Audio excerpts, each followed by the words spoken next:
Howdy,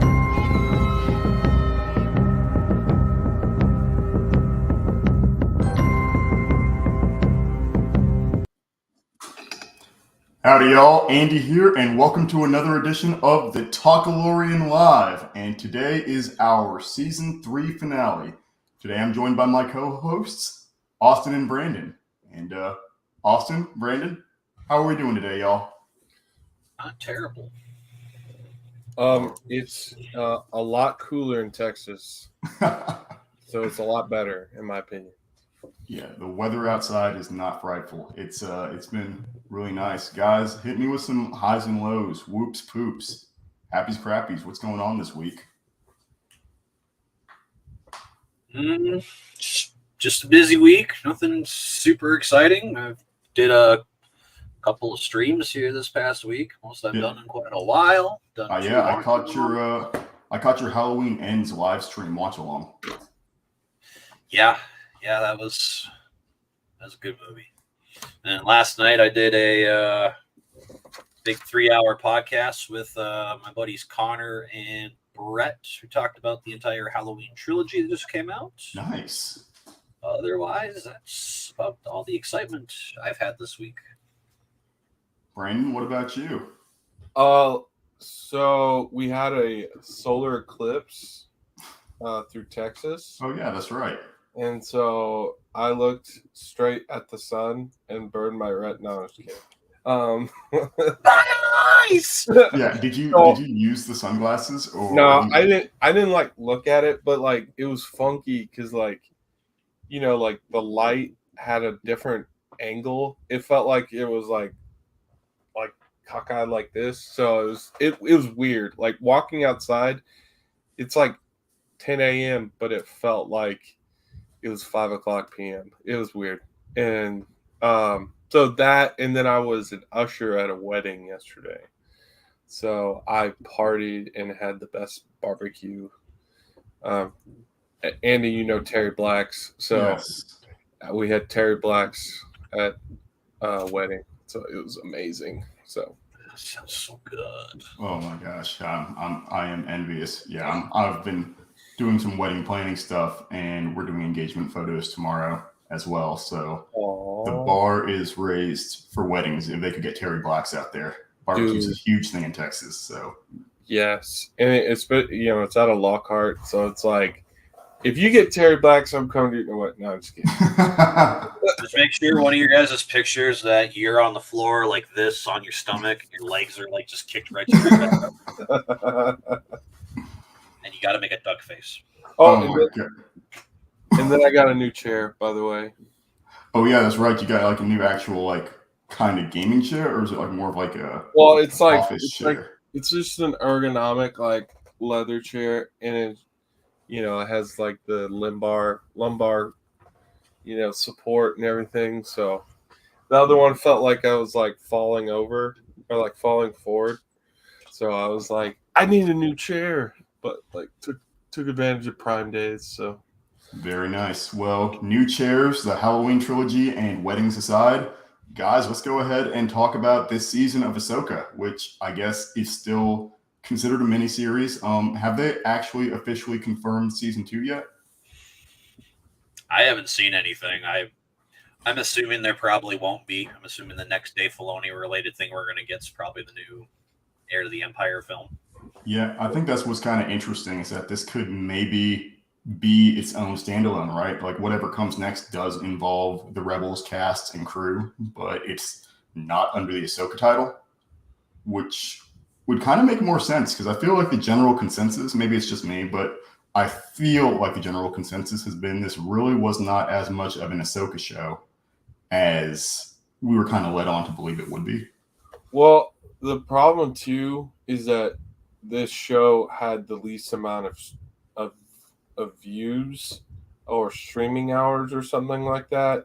So there's a lot of talks on the future of this show and any projects with Dave Filoni, unfortunately. So it's really, yeah, because like they all count everything by popularity based off the streaming. So I think like it was like 5th on something of like being really well done. I think I don't know what the first one was, but this was like not as good.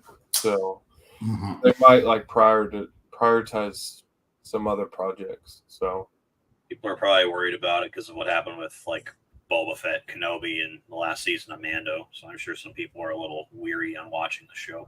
Well, yeah, I think we're just hitting. I think Disney has backed itself into the same corner it did with the MCU of kind of media fatigue, if that's the or streaming fatigue. I don't know what to call it, but where they've just cranked out so many projects that it can be hard for the wider fan base. I feel like to be explicitly excited about any of them. yeah, because it's Disney Plus. Like the reason why this is because it's Disney Plus. They are Mhm. shoving content on there so they can get more Boost people numbers, through it. yeah. Yeah, and so it's like if honestly it like when the start of the MCU, we were okay with like one or two MCU movies a year, like, and that was fine because then we saw some quality. Like, not every movie was great, but like we saw some quality movies, right? But like here, it's just like I feel like Well, sometimes they just e- shove stuff at us. So even then, I mean, what were you gonna say, Austin? I'm sorry. I mean, ever since Disney Plus kicked off, I mean, because man, just I think we probably got more projects within like the course of the last 3 years than we probably have the last like 4 or 5 years of Yes. the beginning 5 years of the MCU. Because I mean, man, we had what like Iron Man, Thor, the Hulk, the Avengers movie, Iron Man 2, Captain America. And that's what 6 in the first couple of years of the MCU, and we probably gotten 6 in probably the last like year and a half. Right. So that huge thing, man, just quality over quantity. I don't know why they needed to shove all that MCU stuff at us. It's kind of similar to like what Star Wars did for the first couple of years. How we had a movie each year, and then we started getting all these TV shows and everything coming out. I don't know. I'm glad they're slowing down finally. And I mean, when you look at it, I feel like the streaming hours, judging it by that, is not the most generous thing to do because generous, I don't know if generous, sincere, genuine, the most genuine thing to gauge it by because Ahsoka had a couple things working against it, right? At least to me, is one, this one required, I think, the most background out of any of the Disney Plus series that have come out, right? I mean, even with like Mandalorian, which has been running for 3 seasons, you just had to watch the previous 2 seasons of Mandalorian.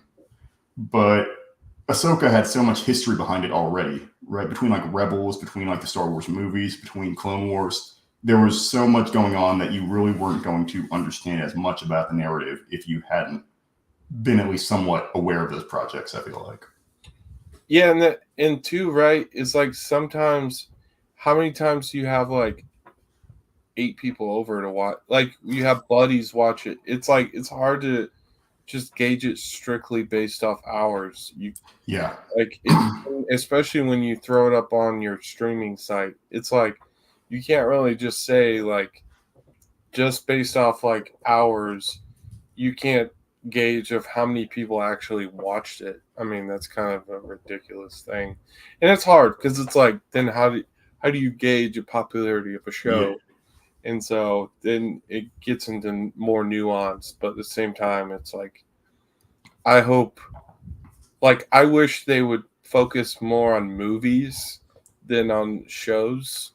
But again, it's a Disney Plus thing, and so it's like, how do they make money is like their main concern. It's not. It's a Disney problem where it's like, it's still business in the end. So it's like, how do they make money? Well, also, I mean, to your point, right about money, is this Ahsoka was also streaming during the time that Disney jacked up prices. Disney and Hulu jacked up prices for their subscriptions, and they started including ads, which is funny because I remember I was like a couple episodes in, right, like into recording, and then we started seeing ads for these episodes, and it's like, man, I am not loving this. Like this is not. It kind of takes away the joy that like was coming out of like watching a contiguous episode like we're used to. but then prices also started going up if you wanted ad-free, all these things. And I'm wondering if that helped drive down viewership as well. Yeah, I mean, I have. So. I mean, it's also kind of like Netflix. Like, man, Netflix, they push so much stuff out. Like, that's almost getting to be so oversaturated with so much content. Like, well, but that, to me at least, that's just something that is like we're used to cable television. I mean, like now that streaming, everyone's pushing out everything. But Netflix, at least, sometimes they'll just acquire the distribution rights to like a foreign project or something, something that already exists, and they'll slap their brand on it, right? Or they'll make like new seasons of it or something like that. Like with Black Mirror, right? Black Mirror was already on BBC. It was a BBC program initially, and then they took that over, slapped their brand on it, and now it's a Netflix project. But Black Mirror is also just its own. It's like it's its own ecosystem, right? Is where if you're a Black Mirror fan, you might not be watching Bridgerton or whatever the heck else is out there on Netflix. Versus when it's all Star Wars, everything, there's you get the fatigue of being a Star Wars fan, not so much like a consumer of streaming services. You know what they should do is make a Lucasfilms streaming site or streaming app. Please don't give them any ideas. Like there are already 15 different streaming services, like 15, 20. I don't even know how many streaming services there are, but we do not need another one. I mean, personally, I would vote for more, like, focus on your movies. Because it's like, you make quality movies, make $1 billion off that, and then just move on. Like, stop worrying about streaming sites so much. Because it's like, I would rather go see a Ahsoka movie than a Ahsoka show. Like, just my preference, right? Because that would be more, and then just focus on quality over just, again, like Austin said, quantity. I just don't care. I mean, and obviously Netflix is not like, Netflix may have started this, but they are not like, they are not doing well. Like year over year, they don't do well. And well, so, it's also because, and this is something that Disney might start having a problem with as well. Netflix like just keeps canceling projects, right? Yeah. Well, Disney does that too. I mean, but that's what I mean, right? Is if something like Ahsoka stops at season 1, or just as a miniseries, and doesn't like flourish into anything else, and it's like, well, what does that mean for other projects in the pipeline, right? Because Ahsoka was very high budget. Ahsoka was very also highly visible. Like I feel like everyone was talking about it and watching it. Well, actually, no. You know what? I'm gonna backpedal. I feel like there wasn't as much media buzz about this as there was for something like The Mandalorian. So I do kind of see that like viewership being down. But I do feel like the people talking about it. I think it's because The Mandalorian was so fresh, like actually something new that we didn't really get to see much of. Like Ahsoka, while she's a more familiar character, and obviously we've only seen her in cartoon form. We never saw her in live action until season 2 of The Mandalorian. But I would agree with what Brandon said too about, I think I would have rather seen an Ahsoka movie. I think this could have worked out amazingly as a trilogy of films. Like you could have ended the middle chapter. You could have ended that with Ahsoka meeting Anakin in the World Between Worlds. You could have expanded a little bit more in the first film, and obviously get all the Thrawn stuff in the third film, and then work your way to a potential another trilogy, or whether this Heir to the Empire is just going to be a one and done film. I'm not really sure, because there's been so many planned trilogies and they just keep getting canceled. Like this one that's still floating around, this whole Rian Johnson trilogy. I'm pretty convinced it's not happening anymore, because there's been so many films that have been canceled, like Rogue Squadron. That one breaks my heart. I would have loved to have seen Rogue Squadron. The fact too, now that they're making a Lando TV show into a Lando movie, I think that's a terrible mistake, personally, to me. But I mean, we have all these projects that are changing up and being developed and being canceled, that it does become hard. What I would have loved to see, I think, is kind of like what a lot of anime do now, or like Stranger Things and some other series do, where they release seasons in parts. I feel like for me, that's way easier to keep track of, because then I don't have to worry about like watching Loki or something else that's coming out at the same time. Because once again, like Loki kind of overlapped with Ahsoka, I think. So and some other projects that came out. I feel like, I don't know, it just feels like Disney kind of steps on its own toes sometimes as well when you have projects coming out, which, Austin, to your point earlier, does kind of feed back into the Netflix problem, where when you have so many shows dropping back to back to back, it feels like it's hard to gauge viewership on some of these shows if something big like Stranger Things drops and then you have 15 other titles drop at the same week. It's like people don't care about those, or they're not being promoted. So again, man, quantity over quality, in my opinion. I've tried to watch so many different Netflix TV series, and they range from either fantastic and like great, like things like The Haunting of Hill House by Mike Flanagan, something like that, great, awesome.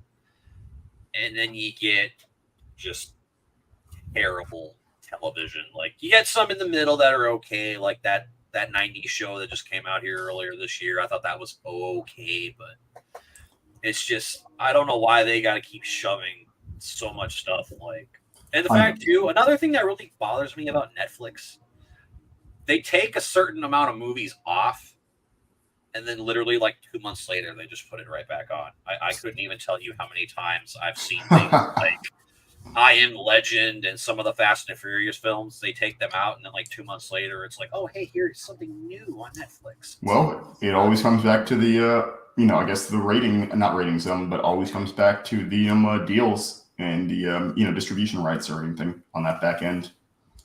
So I guess I want to lead into something that I want to ask y'all, very general. Did this season live up to expectations? Did it live up to expectations? Maybe it was underwhelming. Maybe it overwhelmed. What do y'all think about this series from an expectations perspective? You can start off.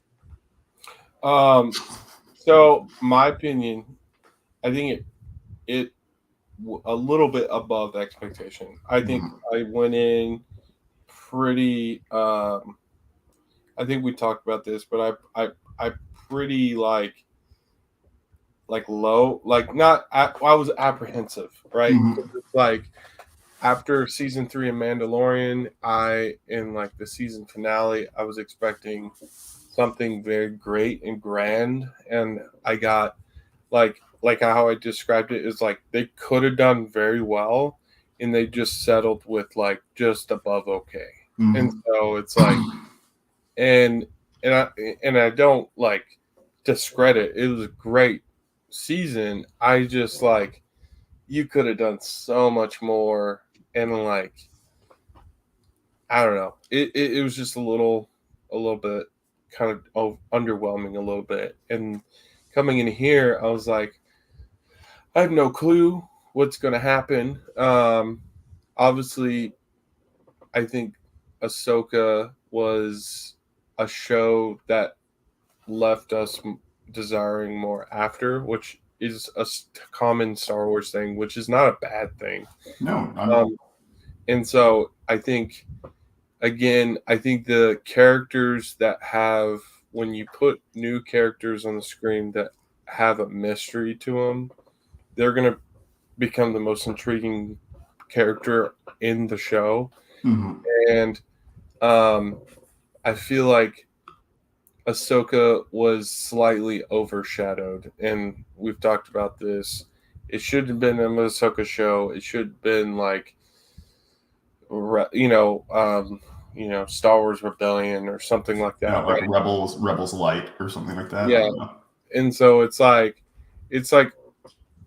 I could have gotten more of that, but again, it should have been one either longer or more into a movie, in my opinion.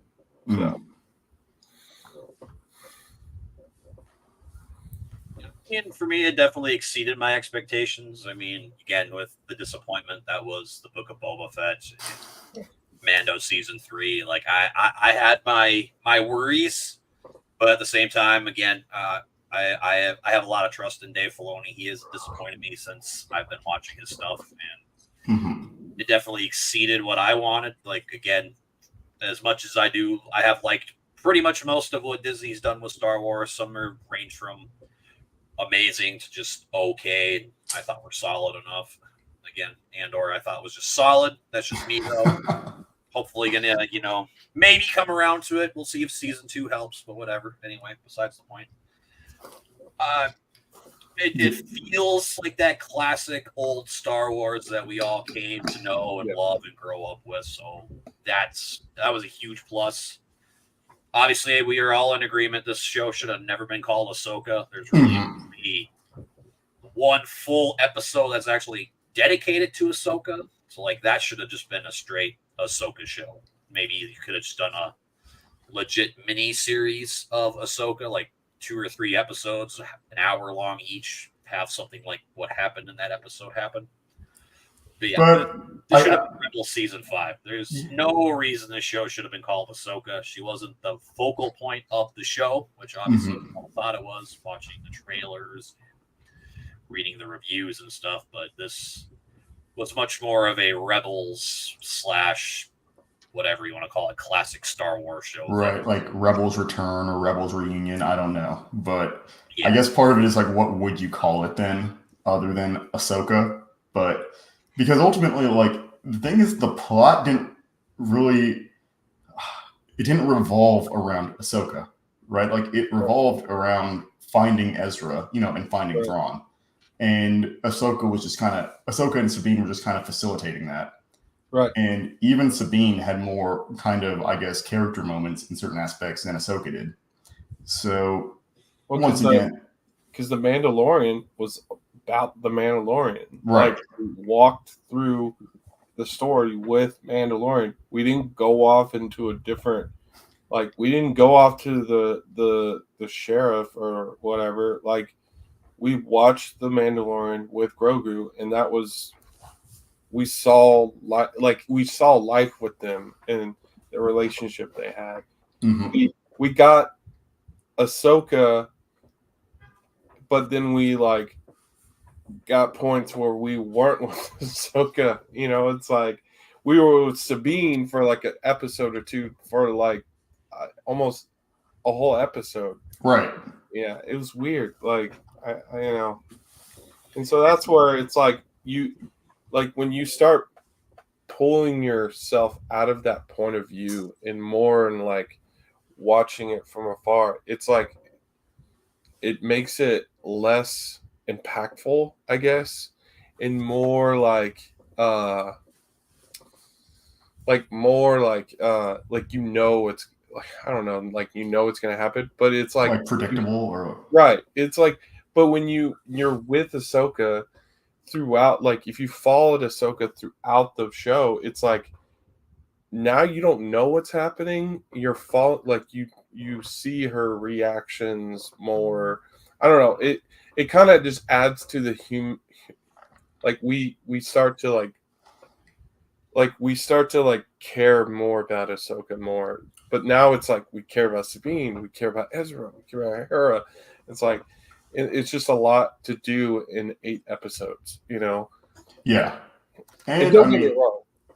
Rosario Dawson did fantastic, and so that's all. So, but still, to your point, Ahsoka still remains a relatively static character throughout, which is not necessarily a bad thing.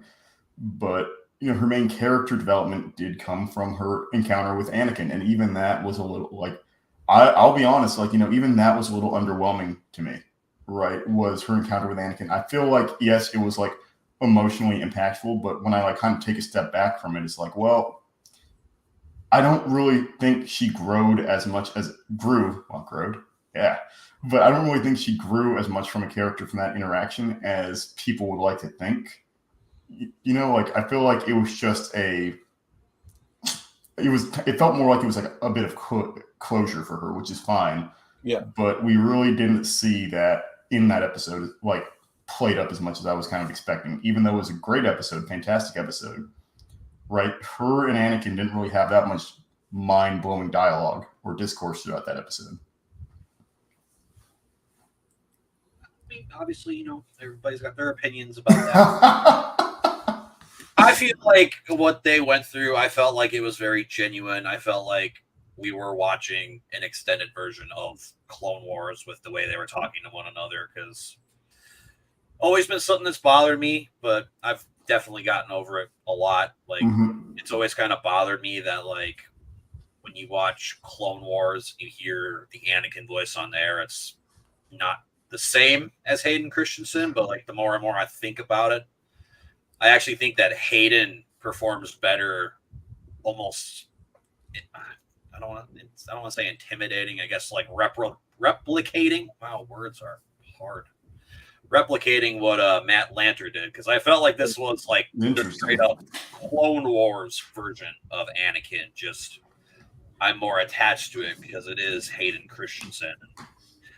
I do think he was one of the best parts of the show. Like, I think he's done phenomenal in the last handful of projects he's been with here in Disney. Like, still gonna say it, hands down to me, my favorite Vader of all time. I love what he did with Vader in Kenobi, even though they didn't de-age him very well. But I like the sequence between him and Obi-Wan at the temple when it's like maybe Attack of the Clones era, that whole thing. Love that interaction. And I'm glad he's getting the love and respect that he deserves. Nobody's hating on him. Everybody's like, you're doing great. I do hope we get that with Daisy Ridley. I know a lot of people are very, skeptical of there being another film with Rey being our lead. But what's funny about that is like when you bring up Daisy Ridley, is there really wasn't explicitly a bad member or a bad character from that cast. In my opinion, like from the new trilogy, it's just how they were executed is what their downfall was. Yeah, and like I said last time we talked, like Finn was a great character in Force Awakens. I love Finn in The Force Awakens, but Last Jedi, I don't know what they did with him there. And they slightly redeemed him a little bit in Rise of Skywalker. He's kind of back slightly to that Finn that I liked in Force Awakens, but still, to me, the best character that's come out of the sequel trilogy was Kylo Ren. Yes, easily. Everyone's got their opinion. Oh, this should be good. All right. Okay, let's be real. Poe Dameron was probably the best character that came out. Let's be honest. Poe Dameron's awesome. I personally think out of those three, Poe was the best because he was freaking sick. You know what I mean? Is like he just had like a swagger about him. He was like confident and cocky. Very much gave Han Solo. Very much gave like Han, which was the point, right? But at the same time, even in as much as I hate The Last Jedi, I would argue that I liked his character arc in The Last Jedi because he had to like fess up to his BS. Like he realized that he can't just be a rogue all the time and that he has to. I mean, and I get that people will argue that, and I think it could have been executed better rather than them going to a casino planet and having like social agendas and everything. But I still think his character arc was well done in that movie because there was like an actual significant cost to the actions he took, which was in essence turning his back on the rebellion in order to, try to help the rebellion. I think personally, let me just say, I don't think the actor that Boyega, I think that's his name. Yeah, John Boyega. I don't think he necessarily was bad. I think they just wrote his character horrendously, and they could have added so much to his character arc and added like, dude, a Stormtrooper rebellion would have been dope. Let's be honest, that would have been awesome. Like a Stormtrooper. They were going to do that in the Duel of the Fates film, and they didn't. And I'm like, well, dude, how cool would it have been if the Stormtroopers realized, let's turn the tables, let's attack the other? Like, that would have been dope. Stormtrooper rebellion, or even from like a character development perspective, like maybe exploring PTSD, right? Is like you're like having to switch sides, and that's got to have some like moral whiplash to it. Well, right? I mean, there was, right? Like, there was a point where it's like Finn and this other Stormtrooper we don't know who died in Force Awakens. Like, there was a relationship there that it was like, you could have done so much with that, and you just like, oh yeah, we're just not going to touch that anymore. Like, what? And so you don't. And then too, like, when they crash landed into that TIE fighter, and somehow Poe Dameron ended up in an X-wing, like, still baffles me to this day. Like, they were just like, yeah, I got out, and I'm like, so what? I think we can talk about the sins of the sequel trilogy all we want, but I think at the end of the day, let's tie that back into Ahsoka. Yeah, but I would say Daisy Ridley. I hope they do a lot better with her. That's my main point. Like, I feel like Daisy Ridley could be really done well as a character. If they just say like she's a Skywalker again, I might bust like my TV. But anyways, besides the point, keep going. Yeah, but I do think that is like interesting because it kind of brings up the concept of why the streaming era is so interesting, right? I call it the streaming era, but it might not necessarily be that specifically. But the fact that these characters and these actors get to have these quote unquote, redemptive arcs, right? Like case in point, Blade Hands. His Jedi name is escaping me, but the guy who's dual wielding in Mandalorian season 3, right? Yes. What was his? Keller and Beck. Thank you, Keller and Beck, right? Because he was Jar Jar Binks. Was that his problem? Or yeah, but he gets to have and I really hate using the term character redemption because these guys aren't doing anything bad or wrong, right? They're just acting. He was also a host of the Kids Jedi Jedi Temple Challenge. Yeah. Yep. But I say that because these actors are getting a chance to quote unquote redeem themselves to the fan base, which is great. And yes, fan servicey at times, which is not always bad. But it does make it so interesting because even Daisy Ridley is getting a chance to kind of refresh that character in the eyes of the fan base. Whether that's going to play out or not, I don't know.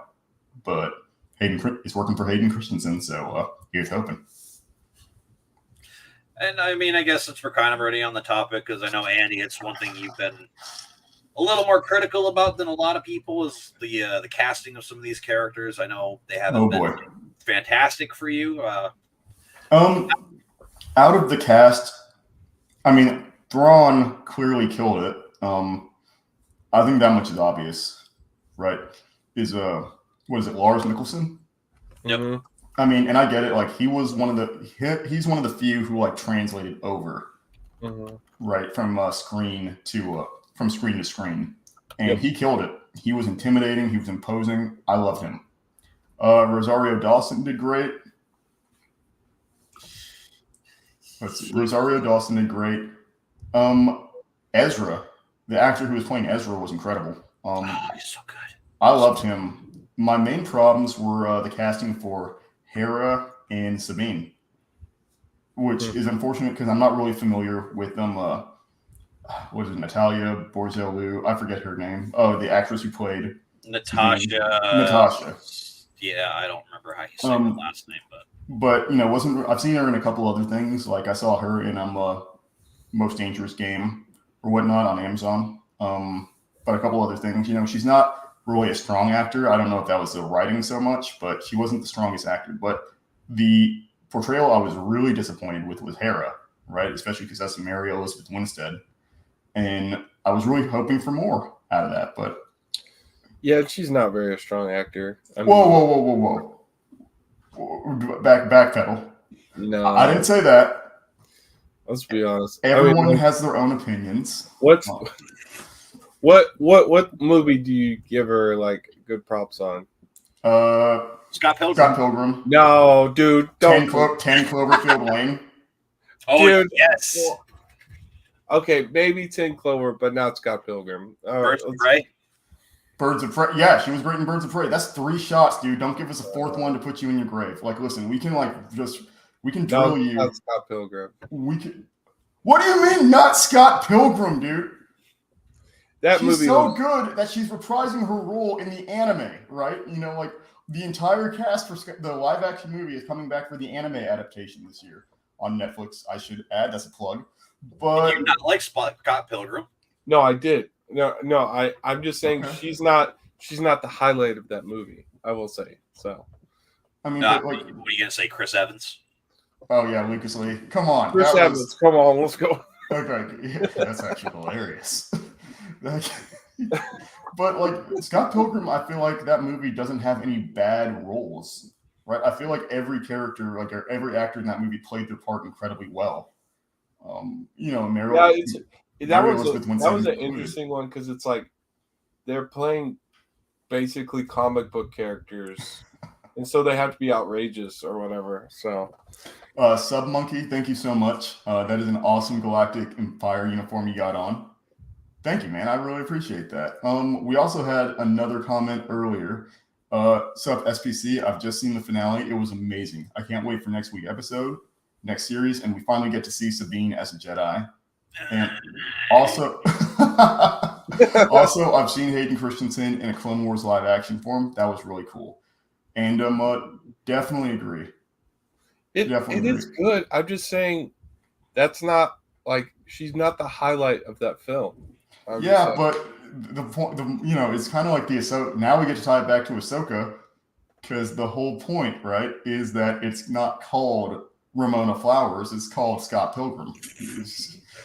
So her being the highlight of the film would be counterintuitive, but she still does well as this kind of punk hipster emo chick that Scott's enamored with. She and so she does well. She does well in that movie, but she falls short as Hera. Oh, Final Destination 3. She was in Final Destination. Wow, that is a sleeper. Don't even bring a Final Destination and try to tell me that's a good movie. Whoa. I'm not saying it's a good movie. I'm saying she is good in it. You also got. I'm just saying that's like the worst one too. Actually, get out of here. Actually, Final Destination. So that one's terrible. I'm actually going to ask. I'm going to ask a tangential question based on that, right? Oh, Brandon, we're on a tangent, so let's go. Brandon, you just brought up a really good point, right? Because I love the Saw series, right? Like I love it. I've been like I saw Saw X, or Saw 10 in theaters with Lena, my fiance, and I loved it. But it's not what one would consider. I mean, I think it's one of the strongest like Saw movies, if not the strongest, and I think it's like one of the best shot Saw movies. But here's my question, right? Is when you have genre franchises like Final Destination and Saw, you know what you're getting when you know what you're getting when you go into it, right? You're not expecting The Godfather or something like that, right? It's a good Saw movie. It's a good horror movie. It's Saw to The Godfather. No, but that's what I'm saying. But that's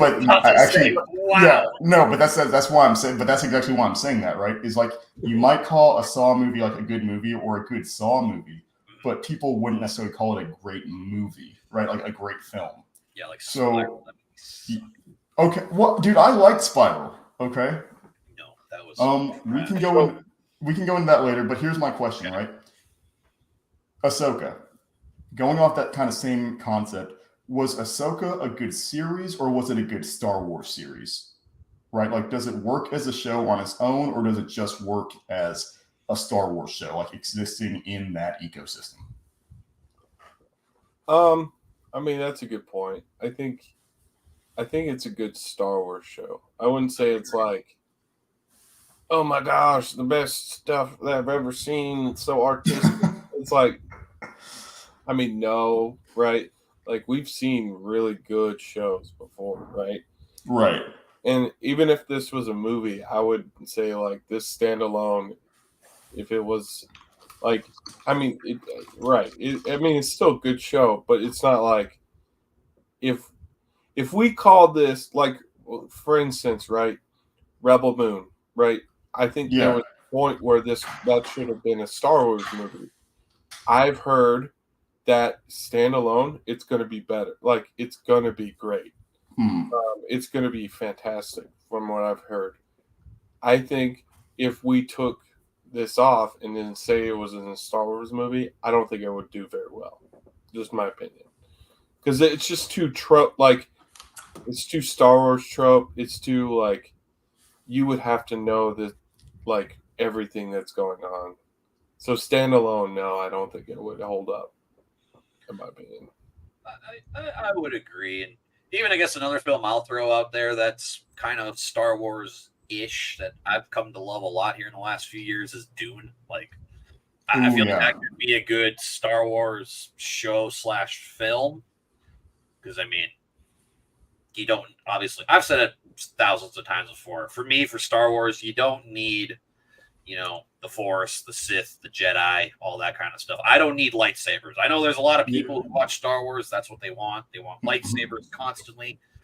That's cool. That's fine. But that's why I like a film like Rogue One. That's why I like Solo. That's why I really love The Mandalorian, because you don't need like Jedi and Sith. Heck, you don't even need the Rebellion or the Empire. I mean, you still got the Empire in there, and the New Republic is out there, but it was something new and fresh. As long as it's a good story with great characters, that's all I need. Right. I don't need what I grew up on. Like, I want something new.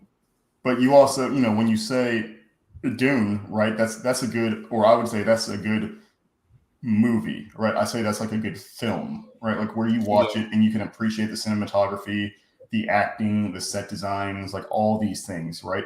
But you also don't have to be a huge sci-fi nerd to appreciate certain aspects of it. Like where I can take someone to go see that movie, and if they've got, I don't want to be offensive. I was going to say half a brain, but I'm not like a film critic. That's like why I don't want to be offensive. But like someone could go in hating sci-fi, and they could watch that movie and be like, "Man, I hate sci-fi," but I still feel like that was a well shot movie. Like I still feel like sound design was on point. But if you show someone Ahsoka, it kind of has to exist in a vacuum of the Star Wars universe, right? It's like if I take my mom to go watch Ahsoka, she's going to ask me questions, or my fiance, she's going to ask me questions all along the way, like who's this character? Why does this character have the Force? Has that been previously established? I would say if this show was surrounded around just like Balin and Shin, I think it would have been a great show. Yes, exactly. 100%. But yeah, with like these pre-established characters, that's why I would agree with what Brandon said. This is a good Star Wars show. I would say it's a solid enough just show in general, because like I have a ton of friends. My buddy Travis, we've had on here before. He's like you, Andy. He's a very casual Star Wars fan. He said he watched Ahsoka. He liked it quite a bit, and it's the same thing too with like Book of Boba Fett. He really only knows Boba Fett from the original trilogy and playing him in one of the Battlefront games. That's literally all he knows about it. But obviously, he was more positive on Book of Boba Fett than obviously a lot of us are, because again, very casual Star Wars fan. Like that's why he loves Rogue One. That's his favorite Star Wars film. Totally respect that, because again, the casual fans, God bless. That's the very casual Star Wars film, I would say, that a lot of people can really come around to and enjoy. And Rogue One, to your point, Rogue One is also in that category of not just a good Star Wars movie, but a good film, right? Is like where you said, I feel like, or The Mandalorian is a perfect example of seasons 1 and 2 are just good television. Is where like even realistically, you have to ask so few questions, I feel like, going into season 2 for The Mandalorian, that you could ramp someone up literally with like, I don't know, maybe a paragraph, of like, hey, this dude found this kid. Hey, they're trying to kill this kid. Moff Gideon's got the Darksaber. This is what the Darksaber. You could easily ramp someone up, but you can still appreciate season 2.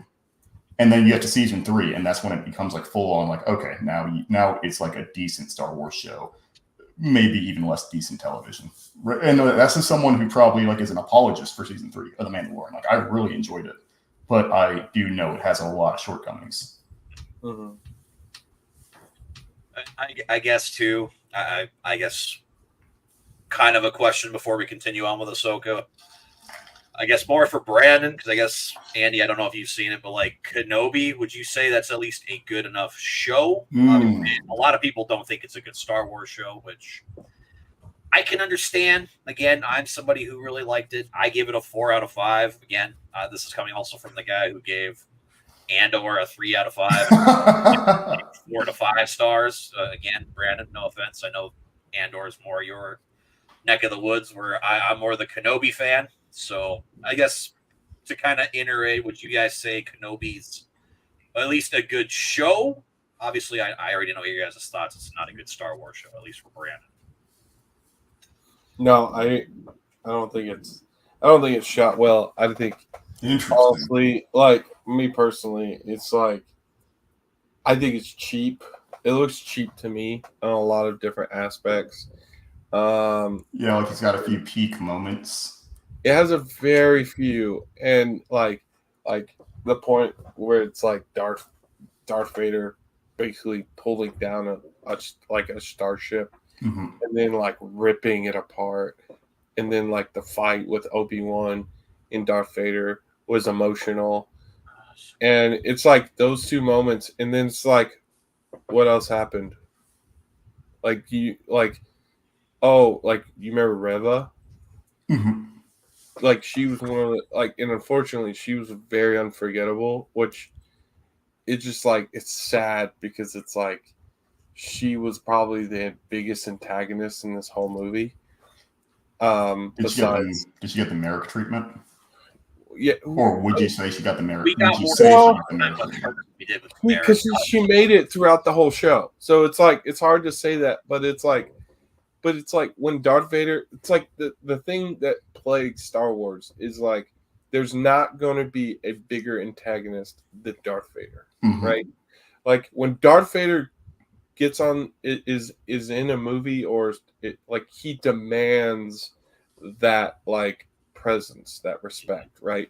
So when he goes in and starts just massacring the town looking for Obi-Wan, like that was brutal. Like he was just like like just like killing people like relentlessly, and that was scary. Reva did not scare me whatsoever. She was just like kind of a brat, like, you know. Well, like, unfortunately, like that's what I felt like the whole time. It's like I don't care about you. I care more about that dude in black robe. Like I want to know more about him, you know. But like it was just like the story is like we know what happens. Like Mhm. no one dies. The urgency is not there. It's just obviously Luke doesn't die. You know, it's like I don't care about Reva. Like they tried so hard to make us care about Reva and it didn't work. And so it's hard. I didn't like it very much, to be honest, because it wasn't classic. Like Ahsoka had that urgency. It's like we have to like make sure Thrawn is not there. It had mystery in it. Mhm. Like that's what always was fun about Star Wars. I just don't care about Riva. So yeah. Did you like the girl who played young Leia? Besides, that really terribly shot chase scene. She avoided three people, like three men trying to. She's like ducking, and I was like, really, you can't track down a 6-year-old? But like, yeah, I mean, she was good, and she was at Dallas Fan Expo like this past year, and she's super nice, like Oh, I super love that. sweet. I think she did well for how young she is. I think she portrayed a young Leia very well. So Mhm. I just think, again, it's in a show like I don't care, like, but if we see her like in a Rebel show where she's like helping, like, because like in Rebels, she's like a teenager at this point, and she helps out Rebels, and it's kind of cool to see because she like uses her Organa powers to like help the Rebels out. And I Well, think that's really cool. and to be fair,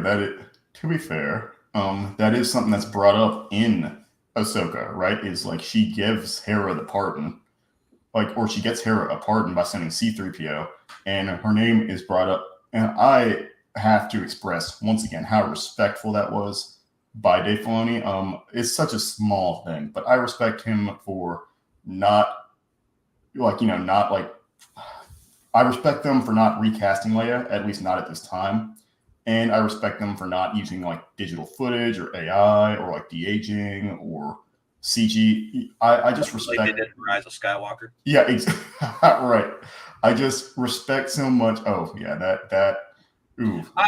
fired Brandon up. That fired Brandon up. I will say again. I know obviously you guys don't like the sequels, but again, I feel with what they did with Leia in Rise of Skywalker, I thought it was a good send off to the character. I think they respectfully did Carrie Fisher some justice. Obviously, it's kind of weird though when you see her in Force Awakens and then you see her in Rise of Skywalker, Last And Jedi. She looks different. once again, that's like what ticks me off is I'm not ticked off about her send off. I think that it was a good send off in Rise of Skywalker. If I've like said otherwise, I'll recant those previous statements and I'll say that now. I agree that that was a good send off in Rise of Skywalker. My problem is how they got there. You know what I mean? And I think that's kind of an increasing problem. That's something that I fear for Ray Stevenson as well, right? With his portrayal of Balin, Balin. And for those who are watching, this is a reminder that there are spoilers in this podcast.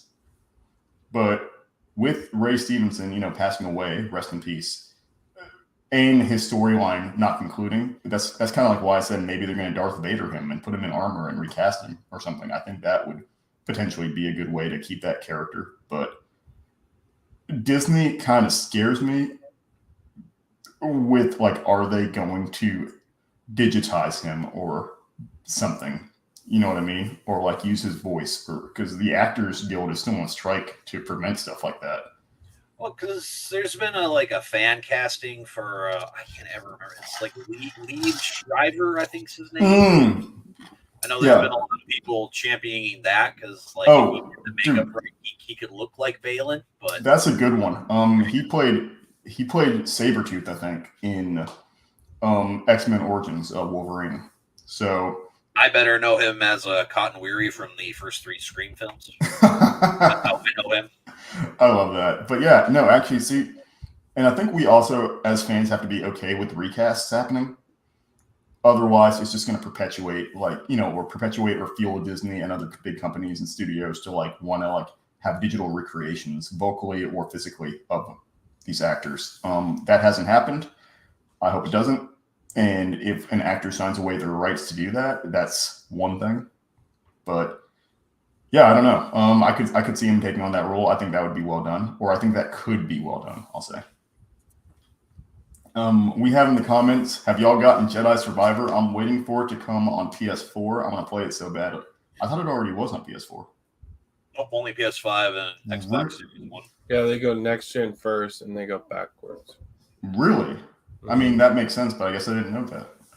I sadly know a few things that happened already, so it's gonna kind of take me out of the moment. But and what do y'all think of the Star Wars Outlaws video game trailer? An open world Star Wars game, but it's one character. What do you think? I actually was not aware of that. I need to watch that trailer. Thank you for putting that on my radar, Sub Monkey.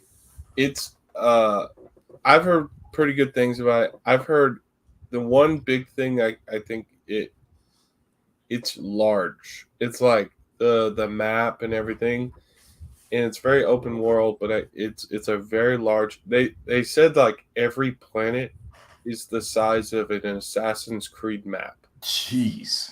And there's multiple planets, lot of planets. To be fair, I've played No Man's Sky, so I'm used to big. Yeah. It's too big? Yeah. Okay. Let's strike that from the record. Anyways. You're supposed to say clouds. Oh my gosh. Yes, either way.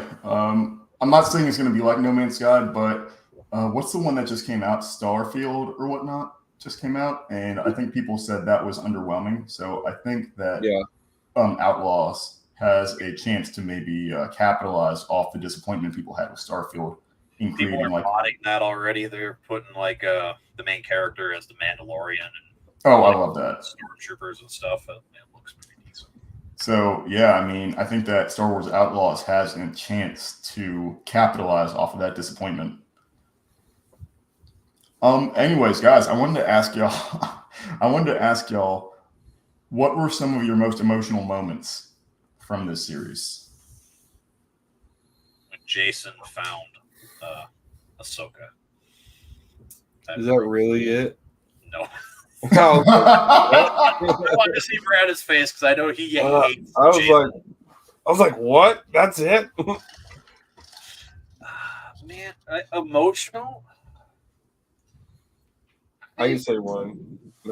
Yeah, you go first. I I would say the most emotional is Anakin Force Ghost by far. I will the little the volume kind of bring brought down, and like you see what Ahsoka saw, right? I think that was like the big, and then the smile, the smirk at the end, like the Anakin smirk. I think that was it. The throughout, I would say probably the most, like I would say the most like fired up was seeing Darth Vader and like Anakin and Ahsoka fighting. I think that was my most fired up. And then obviously I think the reunion with Ezra was a really touching one, because it's like, I haven't seen you in so long, and it felt very genuine. So I don't know. Those are my three really that highlighted. Yeah, I'd have to agree with seeing Anakin at the end of the series. Like, I will willingly say I did tear up quite a bit during that scene. Obviously, again, the interactions between Anakin and Ahsoka and the World Between Worlds, I thought just character moments together, I thought that was fantastic. But I can't really think of another, like, an emotional scene where I was, like, genuinely either, like, in shock or, like, sad or anything like that. I mean, I think that for me, the one that kind of had my jaw on the floor was Thrawn dipping. Is Thrawn just marooning them out there? Is he didn't like send tri-fighters to like fight him or anything? He knew he won. He opened up comms and just said, "Long live the Empire," and bailed. Like, I thought that was so sick. Just because I figured they'd leave someone behind, but I thought it'd maybe just be Ahsoka out there. I didn't think they were gonna maroon Sabine and Ahsoka. Sabine, to Natasha's credit as an actress, Sabine going back for Ahsoka was also excellent. Mm-hmm. Like, I loved it. But for me, I think one of the most kind of heart-punching moments for me in a weird way was Ahsoka training with Anakin, right? Like her listening to Anakin's old tapes and then talking to Huyang about that. I thought that was that just like got to my heart a little bit, because it's her still. It kind of completes the arc that she had when she encountered him in the World Between Worlds, right? Is she still clearly views him as Anakin, not Vader. She still loves her master, and that relationship is still sacred to her, to the point of her going through those tapes, right? That is causing me to tear up a little bit right now. I don't know what it is about that, but that was a very nice little character moment that I loved. Yeah, I could agree with that. Another, even though he wasn't physically there, another good character interaction. The fact too that she bows to him, he bows back. Like, I just think it's great just to show their relationship and how strong it really is. That is a good one. Dang, wow, yeah, that gets me. Yeah, I think that yes, we call it like a good Star Wars show. But yeah, I think that despite some of my grievances with the acting, there were still good moments. I guess in terms of emotional moments, Hera letting Jason go on a planet that had confirmed Sith activity, right? I think that made me emotional, and by emotional, I mean pissed off, because that's just bad parenting. Like, we just she took her kid to a star system where they confirmed there was hostile activity, and she just lets him go wandering on the planet. Like, what the Well, heck? even before that, you have four X-Wings, and you have no clue what's going. Like, you just assume like something bad is happening, but you go with four X-Wings, Chopper and Jason. Like, why are you putting your son on a friggin' like a really deadly mission where like you don't even have backup? Like you could potentially, and the thing is like you have already reports of an Imperial warlord still out there, and it's just like, you go with 4 X-Wings, like, that's it. Yeah. And also, my thought is that if I'm going on an unsanctioned mission to help like one of the last known Jedis in the universe, like, this is most likely not going to be a field trip, right? Is like, there's a chance that if one of the last known Jedi in the universe is asking for backup, right? Like a highly skilled combatant is asking for backup, then maybe, just maybe, this is not a trip for a kid. If he would have snuck onto the ship, I'd have been more okay with him being there. But And to me, yeah, come on, let's go. To me, that's also perfect rebel stuff, right? Like even like to me, that's just very like, oh, haha, like that's funny, and it makes sense.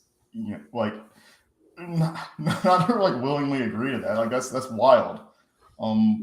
Yeah, because they overpowered Ahsoka and Sabine. So what do you think you're gonna do at that point? And they also used a warp. They used a light speed jump and like took out some ships. Right? Oh man, like I'm just saying. Yeah, and like Sub Monkey says, or worse, Jason, he could have been taken by the Dark Jedi. Yeah, they like straight up coerced Sabine into coming with them. Right? So there's no way of knowing. Yeah, I know. That's just funny to me. Did they coerce? I mean, yes, coerce, I guess, in a way that like they manipulated her emotions, right? They like played off of her emotions. Ahsoka was about to die or had just died, as far as she knew. Ezra was potentially where Thrawn was at, and Baylan gave him her word, right? Like I think he played on her emotions. I consider that coercion in that instance because he knew how to manipulate her in order to get her to do what he wanted. So, yeah, yes, she still had a choice, don't get me wrong, but it's almost kind of like the illusion of a choice, because what's the other alternative is Shin's going to choke her out, right? Mm-hmm. And I'll still say, man, like that final episode, I wish we could have gotten more from both those characters, Shin and Baylan. But hey, there's hope. Again, to kind of get back onto Baylan, dude, to me, he was the best and the most fascinating character in this entire show. Yeah. Yeah, I would happily watch some Baylan flashbacks because there is still so much that needs to be explored about this. Because did he meet Anakin? Did he not meet Anakin? He at least knew about Anakin and hints to that, but you don't know whether or not he's concealing the full depth of that relationship or not, right? Because I love the memes that it's the little kid that first saw in episode 2. What are we going to do? I was like, oh no, please no. Oh goodness. There's just Reva with that kid. There's just so much. I don't know. I'm also, once again, there's so much of those characters because it's also like, well, what does their relationship look like now? Like, what does Baylan and Shin's relationship look like now that Shin didn't follow like his instructions and like go with Thrawn, like he was setting her up to do, pretty much, right? I don't know. That's such a fascinating character. I think Star Wars still has some of the strongest villains in modern sci-fi, if not just modern fiction. Even Kylo Ren, as much as people diss him, is a great villain. Moff Gideon, great villain. Baylan and Shin, great villains. Thrawn, obviously. Star Wars has, and of course, Vader and the Emperor. Like, there are such strong antagonists and villains in Star Wars. It's kind of insane that this franchise has kind of made so many villains more appealing than the protagonists at times. Yeah, I mean, Darth Maul, huge example. Yeah. In the last couple seasons of Clone Wars. Mm-hmm. Especially, he was just supposed to be a one-and-done character in Phantom Menace. Yeah. They were even going to make him the villain in the sequel trilogy if George Lucas would have kept control. Really? That could have been sick. But hey. How? I'm curious, because there were a lot of rumors, and it might even still happen. There's lots of rumors that apparently Darth Maul is going to make his return. Really? Yeah, apparently they're thinking he might get resurrected in this Heir of the Empire film, so that way that Thrawn's got like some kind of a Sith. Man, I think that there are kind of three things that have depreciated modern sci-fi. I really hate to go into this tear. I think three things that have depreciated modern sci-fi are cloning, time travel and multiverses. Because now there's kind of no true character death. There's always an opportunity for them to like kind of come back somehow. If someone saved like a scrap, I mean, it's gotten to the point that even in Naruto, right? Like in the Naruto manga, this character who dies, Jiraiya, comes back in Boruto, like because he gets cloned. And I say that just because, then you have multiverses, right? Like where an alternate version of like Loki or Gamora can come back. And then, of course, you have time travel where, well, time travel's time travel, which they're not bad. They're great tropes and they're great devices, but it does suck because it's like, well, how do I know which character death is going to actually happen or whether or not Moff Gideon's clone got killed and Moff Gideon's still alive out there somewhere? Which is my headcanon. Like, I feel like that's X-Men did that for. I would say I wouldn't say X-Men did it first, but in a cinematic universe, I feel like X-Men did that after Days of Future Past. Yeah, in Days of Future Past, which they actually did that very well, in my opinion. And then, right. And then I guess like In-Game kind of did that as well with Gamora. Mm-hmm. I mean, it's hard to do that because if you keep doing that, it just cheapens it. Yes, exactly. Yeah. And it's hard because it's like that's kind of like the formula Disney likes to use, like especially with it's like with even with Spider-Man, right? It's like now we can pretty much restart his whole origin story a little bit, right? Yeah, oh snap! Yeah, you're right. That's kind of crazy. And so it's like stuff like that. It's just like you can just restart and start over and make more. Yeah, it's just a make money thing. But I like Darth Maul, especially if Sam Witwer or Darth Maul, I would be thrilled. Like I just need Sam Witwer just to be in a live action something, in my opinion. Yeah, Well, technically, he was in this. I just don't know who he actually voiced. Do you want him to actually play Darth Maul, or do you want him to just do the voice of Darth Maul, kind of like they did in Solo? I think honestly, I mean, he's a good enough actor. I would say yeah. I mean, the thing is like I want actors to actually care about what they're doing. Mm-hmm. You know, like I feel like Sam Witwer is a Star Wars nerd. In my opinion, yes. I think he loves. I mean, he's been with Lucasfilms forever. I feel like since I was a kid, and especially working on Star Wars projects. So it's like, yeah, put him in more stuff. Mm-hmm. I like one of the most iconic characters in all of Star Wars, and he's not even canon.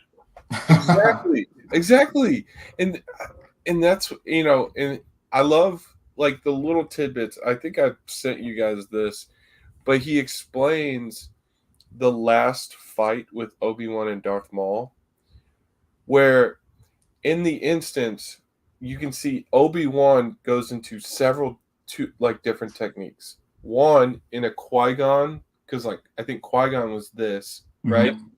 And then at first though, he was at his normal stance like this, and then switches to Qui-Gon's, and at that moment, Darth Maul was going to do the exact same thing he did to Qui-Gon, and Phantom Menace, and then gets him like Obi-Wan gets him with the, he knew exactly what he was going to do.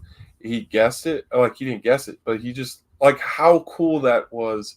That you take a little scene from Rebels, and you make a callback from Phantom Menace, like. Yep. And he explained all that, and I'm like, I didn't even know that. And that's he goes from General Kenobi to Ben Kenobi to Qui-Gon. That's so cool. Like, there's even an interview too. He actually talks about the ending of Return of the Jedi when Luke is almost trying to get seduced by the Emperor. Like, there's a whole 6-minute interview with him explaining that whole thing. That's awesome. This guy knows his stuff. Like. In all honesty, I'm just going to say this. if he doesn't ever want to like play somebody live in a Star Wars project, make him the new apprentice to Dave Filoni. Ooh, Dude, that could be fascinating. I would love that. I just think he deserves a live action. In my opinion, if he was a Sith live action, you imagine how crazy that would be.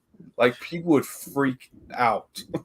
you could make him Star Killer. In all honesty, just Yeah. like maybe do a different like origin or whatever. But like at the end of Ahsoka, you could have like just had him like with a cloak, maybe like walk up and he's just standing there like this, and he takes off his hood, and then you're like, Star Killer. Or, of course, everybody's theory: Star Killer was Merrick. No, Merrick was nobody. He was missed. You're nobody. Irritates, dude. That still irritates me so much. Oh, man. Your parents were nobody. That's so sad. So then, y'all bring me to one of my next questions. Actually, is where do we think things are going to head? Right. I guess for Ahsoka as well as Star Wars the franchise in the wake of this series.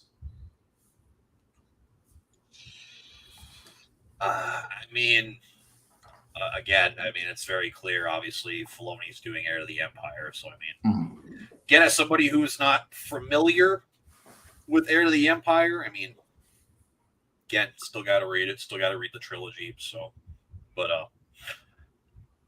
I would obviously assume that now, since Thrawn is back, obviously he's doing his own army on Dathomir.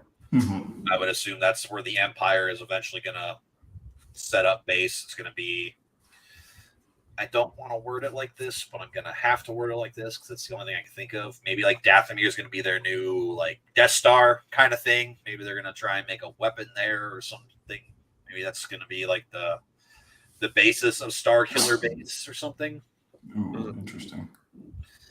And obviously, I'm assuming we're going to have, Night Sisters come back. We're going to have zombie stormtroopers again. Like, that's going to be the army because, as we saw in the finale of Ahsoka, it's obviously hard / almost impossible to actually kill them. So, man, I guess I'll go into favorite episodes in a second, but that scene was still just awesome, like full on space magic. I loved that.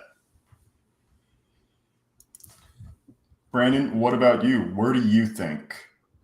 Well, I think the next, so for this, but I think for Star Wars, I think they go to the Acolyte. I want to say, is that or no? Next. Skeleton Crew. That's right. Okay.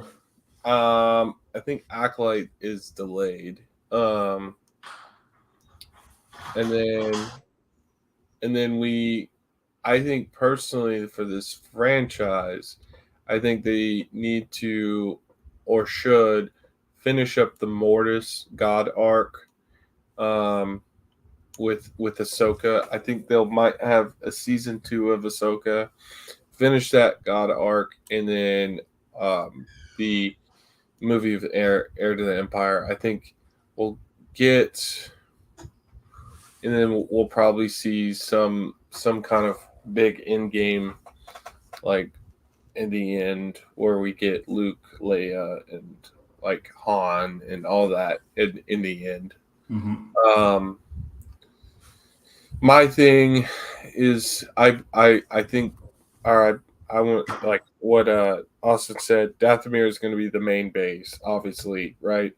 I think there's a lot of magic there, especially that these sisters use, and then I think we never really got a confirmation, but we assume the boxes are dead bodies, based off why they go to Dathomir, why there's so many of them. It's not weapons, but it's like it has to be like bodies, like dead bodies that they can resurrect and make and reanimate. So, so that's where I think the only issue that I can see that could prevent all this is, again, Disney politics and money. And if it doesn't make money, it won't happen, unfortunately. And that's the, Mhm. yeah, that's the thing is like it happens all the time. We it despite it being a very great story and having great fans, it's just more on like how do they reach more fans and get more money. So it's like it could be a really good story, but if it doesn't captivate all the great fans, like if it doesn't make money, it's not going to happen. So, Mhm. and it's fortunate with business. So, Yeah, I think. Yeah, and if it sells toys or whatever, I guess I don't know. That's sad because I mean I think my hope would be, or what I kind of see happening is I do see Ahsoka season 2 happening. Personally, I think Ahsoka season 2 is going to happen, but I think it's going to focus on Ahsoka and Sabine being stuck on this planet, right? Because now we know that they have to stop or deal with Shin and Baylan's respective schemes. And Brandon, even to your point, I think that might deal with the Mortis God arc, right? Is the fact that Balin is looking at some primordial forces or something like that, right? He's investigating something, and I think that might, in fact, play into your theory a little bit. See, I don't see like an actual like Ahsoka season 2, but I could see at least another show coming up before we get to Heir to the Empire that'll kind of tie some things together. Like maybe again, like Brandon said, like tie up the end of this Mortis arc stuff, like show us exactly what exactly is going on. Like maybe Anakin's the father, you got Balin become the son, and like maybe Ahsoka is the daughter. That way, like all three of them are together. They become like the new Mortis gods or something like that. I guess I'm not really sure. I've only seen the Mortis god arc once, so I don't really remember a whole lot. But I would say there's at least could be another show, whether it's live action or animated. Either way, I'll take it. Ooh, I didn't think about them going back to animated. But I'd say that might be the only way they could maybe continue the Balin story if they don't want to recast, which, again, unfortunately, I would think that if they're going to go that direction, they would obviously, which is unfortunate because due to the writer's strike right now, they're talking about using like AI. Well, writer strike is over. Actor, yeah. Over. So writer strike is over. Actor strike is still ongoing. Oh, okay. Which is still, to your point, which is sad, is AI is still a concern. AI and studios retaining likeness rights to actors and voice. Actually, I think no, voice actors have a different guild, which is interesting. But yeah, like retaining likenesses to their voices and their appearances, because what studios have either done in the past or want to do, in addition to like big actors, is they've just like used the likenesses of like background actors and like just copy pasted those in different movies, which means that those background actors aren't getting paid or aren't getting appearance roles that they can add to their resume, which sucks. But I don't know, man. That's wild. yeah, because they only get paid for like that short time of Exactly. like, but they can always use their likeness. Exactly. So like Paul Walker. No, I'm just kidding. Yeah, but hey, at least he got a send off as well. You know, I think I don't know that's interesting. But it also comes back to why animated series are also good tie-ins, because you know maybe we do actually get another season of Rebels. Well, the thing with animated series is like there's always like this perception that it's not really like actual like part of the story, if it makes sense. So it's hard to like actually like it's hard to go from live action to animated than it is to animated to live action. Because True. it's like, Do you think the show would have worked better animated? no. I think yes. I think it's hard. It's hard again. It's hard to make that transition from live action to animated when you've done like because it's like you've taken away like like it's hard to go animated, live action, animated because Yes. you already like taken away like the I don't know, like you've taken away. I don't know how to say it, but like It's changed. I think it's fair yeah, to say it's changed up. And yeah, also because there's the assumption that if they go back to animated, it's like, well, does that mean Rosario Dawson's going to voice Ahsoka? Or are they going to go back to Ashley Epstein, right? Is it Epstein or yeah. Epstein or Eckstein. Eckstein? Thank you. Yeah, that's where it's a little weird because, like, I feel like Ashley would definitely be the one. Like, and that's where it's hard because it's like you can't go from Ashley to Rosario back to Ashley. It Mhm. cheapens that a lot because it's like Rosario's great, and I think Ashley is not like I've never seen her act before, but like I don't think she would ever do a live action, but like ask her to come back and reprise her role of Ahsoka is weird. Right. Yeah, and that's my takeaway is what does that look like, if you are doing those kind of like shifts between, not that that's going to happen, but anything is possible. So who knows? Especially because it's like I think most of Clone Wars was Cartoon Network, right? Yeah. Yeah, I think the first 5 seasons, and then I think like the 6th season dropped on Netflix or the Lost episodes or whatever they're called. I forgot about that. Yeah. Yeah, prior to the Disney acquisition. And they call it a Disney original. Anyways. That's what I'm saying. That's what Netflix does. So that's what everyone does.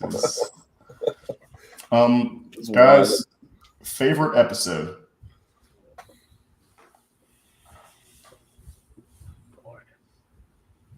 I mean, it's hard not to say Fallen Jedi or Fallen Warrior or whatever that episode was called. The one with Anakin. Like, it's hard to not say that. Is it Shadow Warrior? Shadow Warrior. That's what it's called. Yeah. Thank you. Fallen Jedi. Thinking of Fallen Order now. Brandon? Oh, man. It's hard. I will say Shadow Warrior is by far the most iconic and one that I always remember. It's hard. I would say probably Shadow, like because it's hard because like the one before that is really good as well, and it's hard because it's like you get a really intense like first meeting of Balin and Ahsoka, which I love, and then you get a really good rematch with Shin and Sabine. Yeah. And then you got to see like Huang fight, which was really cool. Yeah, Yang felt he held it down. But I think episode 5 Shadow Warrior, I mean, in a close second is episode 4. It's hard because it's like the preceding episodes are good. It's just like having Anakin in like the fight, like Ahsoka fighting Anakin in live action was probably the best thing I've seen, and it made my heart happy, you know. So he still got it after all these years. It literally looked like he was from Revenge of the Sith with his fighting style. Mm-hmm. Yeah. I'm going with the last episode. Episode 8 was incredible. I feel like it was a really good climax to the series, or if that's what I'm looking for. It tied everything together. We got to see the synergy between all 3 of the main characters, between Sabine, Ezra, and Ahsoka. Yes, I would have loved some more Balin and Shin, or any Balin and Shin. But I do respect that there really wasn't a place for them in that episode, so to speak, because it was ultimately about attempting to stop Thrawn. And I love that episode. I think it was probably my favorite episode of the season. But yeah, guys, I think now that we are through a majority of the conversation, I want to ask y'all, out of 10, what would you rate this series? If Sabine wouldn't have been a Jedi, I'd probably give it almost a 10. If I'm being real, though, I'll be honest. I would honestly say a 9. Like I was very entertained throughout the whole show. Once again, felt like classic Star Wars. There was honestly some of the best lightsaber duels probably that we've at least gotten. They're easily the best of everything we've gotten from Disney, besides maybe Vader versus Obi-Wan in the finale. But just maybe again, I don't like the fact that Sabine's a Jedi now. I don't like it. I'm sorry. I'm not. Well, it's not the Jedi part. I think it's the Force wielding part. I mean, she's basically a Jedi at this point now. Yeah, so that's true. Saying, I'm not a fan. I think that was a bad direction to go. But again, that's just a me thing. And some casting definitely I am a little weary on. For me, Rosario, I thought she did good, but I do think that sometimes she was a little stale as Ahsoka. And I'm very mixed on the Sabine because, again, I like Sabine in Rebels and is one of my favorite characters from the show. And again, I'd love to see more Balin. And again, unfortunately, obviously, with Ray Stevenson no longer with us, I mean, it's hard to continue his story. But I do think that they ended his character well enough for the show. I think it was a respectful way to just send him off. So, 9 out of 10 for me. Brandon. I would say I'd probably give it 9.5. The only reason why I would probably say is one, they should have made it longer. I wish they would flesh out more things. And then kind of make it more Ahsoka focused. Like, where'd you get your lightsabers? Like I would have loved to know, like, seeing that. There wasn't, I know this is like a kind of a easy dig, but it's like, I kind of wanted in a flashback from from a Balin perspective of like, where'd you come from, bro? Like how did you leave? Where, like, how'd you you survive? Yeah, like I wanted to see kind of this like when we got to like episode 3 or 4, I wanted to see a contrast of Sabine and Ahsoka in Balin and Shin. Mm-hmm. And we would get like teased of Balin and Shin and then get way more into Ahsoka and Sabine. Like, not a whole lot, but like that would have been cool to kind of see that contrast there and see like how their relationship is going and how they're so successful, but like also see why they're so successful, if that makes sense. So it's like I would have loved to see that more fleshed out. And then like, how did Ezra live? How did Thrawn live? You went into hyperspace. Like, there's no way you would have survived knowing that you're like the bridge was breached pretty much and you're going into hyperspace. Like, that doesn't make any sense to me. Unless Ezra did some force, anyways, and then pulled a Leia, anyways. and then like, what have you been doing for 10 years?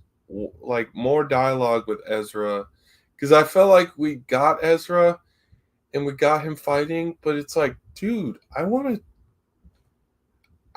care about it. Like, I want to know what's going on with him, and we just got more of like Sabine and Ahsoka, and it's just like, it's hard because it's like, even in Rebels, Sabine wasn't much of a very likable, she was a good character, but she wasn't like likable 100%, and it's just tough. Mm-hmm. But I feel like that's good character writing, though, is to write characters that aren't supposed to be likable in certain aspects, right? It's like you can appreciate them, But in this aspect, right? They tried to not make us like her, but like have sympathy for her, and just like, dude, I don't really care. Like, to be honest, it's like you seem kind of bratty, and like I want to know, like, Ezra, where the frick have you been, and what have you been doing? And I just didn't really get that, but at the same time, why it was so done really well, cinematography, the choreographed fights with the lightsabers. The lightsaber fights, probably one of the most memorable fights in a live action I've ever seen. Like, absolutely. and like Thrawn, how we're gonna get set up for a great like your great series or movie coming up. I want to know more. Um, in the finish of the Mortis Gods, I think Mortis Gods is honestly a very underrated part of the whole Star Wars franchise. I think should be explained more, especially because the son is Sam Witwer, which I think if he came out as the son live action, I think that would be way cool. Um, and honestly, the Mortis Gods has been always teased. If you ever see the owl following the Morai, following Ahsoka, and because the owl is in Mandalorian, Yep. and And that's why I think we're going to get that arc fleshed out, is because we see the owl, we see the Morai in the last episode. So I think that's a valid direction or yeah. consideration on your part, Brandon. And so I want to see that more. I just wished. I'm a little hesitant, but it's like I wish one was longer, and it could have been a movie, like even like Austin said, like a trilogy, which would have been so cool. Just to flesh out Ahsoka would have been so interesting to me. Because like Ahsoka, if people from Clone Wars, if that was your Star Wars, like you would appreciate it way more. Because I mean, honestly, when Ahsoka left, that's when everything went downhill for Anakin and Obi-Wan. So, but yeah, I'd give it a 9.5. Oh, I thought of another one for emotional moment now that Brandon said it. Ezra rebuilding Kanan's lightsaber. Oh, that, you know what? I was surprised y'all didn't mention that. Actually, now that I think about it, that was a good one. Yep, oh gosh, that was good. I agree. How about you, Andy? Yeah, I give it a 9 as well. I'm going to agree with you, Austin. My main digs, I think, are that it was less of an Ahsoka show than I feel like we were led to believe. I know I've been vocal about that. And yeah, some of the acting and casting was not where I wanted it to be at. I liked Rosario. I feel like her being quote unquote stale or more static in demeanor as Ahsoka makes sense because she's an older Jedi, even though she might not consider herself that. I welcome that. I welcome that portrayal. But yeah, I still think Sabine and Hera were the weakest parts of casting for me. But we also got some excellent villain introductions in the form of Balin and Shin. And I also liked Morgan Elspeth and Thrawn's portrayals, right? Mm-hmm. Yeah, all around, I still think it was a great series. Definitely a great Star Wars show. I understand why people might not like it as much as certain other projects, but I truly enjoyed it. Enoch too. I like Enoch. Yes, Enoch was sick. I like Merrick as well. I just wish they did more with him. I wish they did anything with him. And the fact too, we are getting live action Dathomir. Like, yes, that's going to be exciting to see. It should be scary. Like, to me, if it's not horrifying and scary, like I will be very underwhelmed. So yeah, we could get our very first Star Wars horror film. Oh my lord! I know, Andy, me and you have been talking about that for a while. Yes. After seeing the Because I know one of your favorite episodes of Mandalorian is the one where Mando goes off with Mayfield and his guys, and you get that whole where he's like hunting them down. Yes, yeah, where he's the movie monster, so to speak. Yes. And even the spider episode too. I mean, that had some straight horror vibes in it. Even though, again, that's the worst episode of the Mandalorian. Well, no. I don't think it's the worst episode. Or what? I got that by eight-legged freaks. That's what I got. That vibe from that. Freaks. Oh, I still think the worst episode of The Mandalorian is the Jack Black Lizzo episode. I would actually argue because to your point, I feel like the spider episode is only weak because it's disjointed from the rest of the season 1, right? Like because that's the side quest episode of season 1. Well, that's how they meet. What's his face? The spider episode season 2? Yeah, that's the Frog Lady episode. I thought that was season 1. Nope, that's the Frog Lady episode where they land on the ice planet.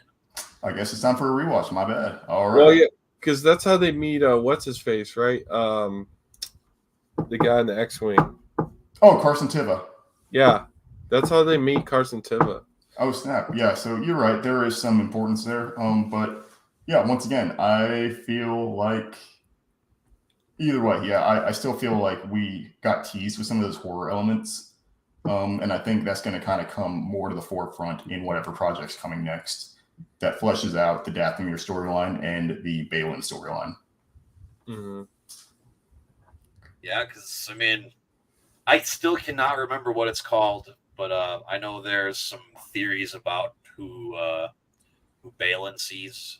It's like this creature with this long white hair, and it's got a mouth like out to here, almost like the Joker with its really sharp teeth and black eyes. What the heck? Where do people come up with these theories? I'm gonna see if I can find it here. But yeah, that being said, y'all, thank you so much for tuning in to our season 3 finale of the Talkalorian Live Ahsoka edition. Guys, as we close out, are there any final thoughts, comments, or concerns that we want to discuss? Sabine should not be a Jedi. I will continue to say that. That is the thing I hated the most about this show. Jason is compared to Oompa Loompas, but yeah. Yeah, I definitely. I'm so in love with the Balin and Shin characters and wherever they go next. Mm-hmm. I would love to see an Ahsoka season 2 with the focus being on the planet, right, and like their storylines. Abeloth. Do you know anything about that there, Brandon? What is it? Here, I will So put it in here and bring it up on the screen so everybody can see, so everybody knows at least what I'm talking about. Yeah.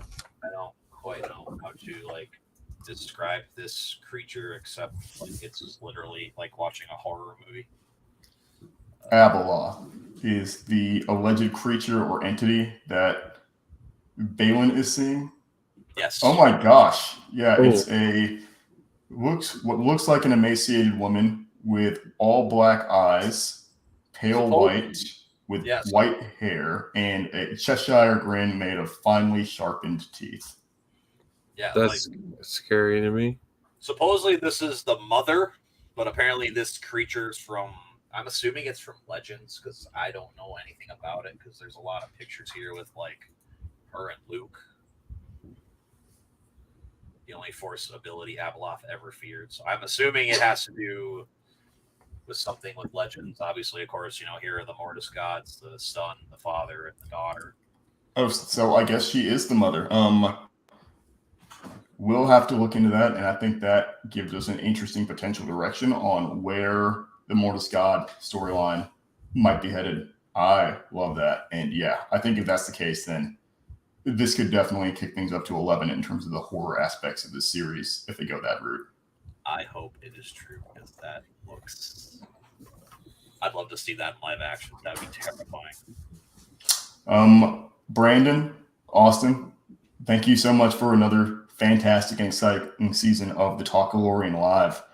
Guys, we will be doing this again when we determine the next project. with Skeleton Crew. Looks like the Skeleton Crew edition might be coming up. When is that? It was actually supposed to be next month. It got pushed to, from what it sounds like, early January.